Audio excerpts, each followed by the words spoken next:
Welcome back नाज़रीन। ख़बर share कनालों वॾे वज़ीर सैयद मुराद अली शाह चयो आहे त अमरीका ऐं ईरान पाकिस्तान ते भरवसो करे पाकिस्तान आया। पाकिस्तान लाइ फ़ख़ुर जोगी ॻाल्हि आहे त ॿई मुल्क ॻाल्हियुनि लाइ पाकिस्तान आया। वॾे वज़ीर मुराद अली शाह शहबाज़ एयरपोर्ट बूबक में मीडिया सां ॻाल्हाईंदे चयो त तेल जी आलमी मंडी में क़ीमत वधी वई आहे।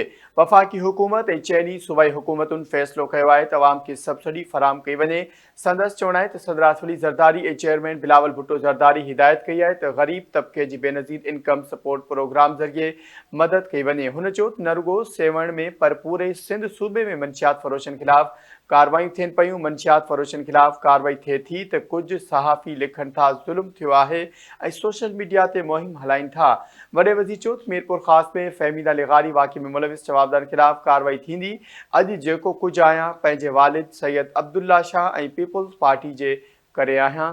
ख़बर अवां सां हिकु रवियत शेयर करे आहियूं। वॾे वज़ीर सैयद मुराद अली शाह चयो आहे त अमरीका ऐं ईरान पाकिस्तान ते भरवसो करे पाकिस्तान आया। पाकिस्तान लाइ फ़ख़ुर जोगी ॻाल्हि आहे त ॿई मुल्क ॻाल्हियुनि लाइ पाकिस्तान आया।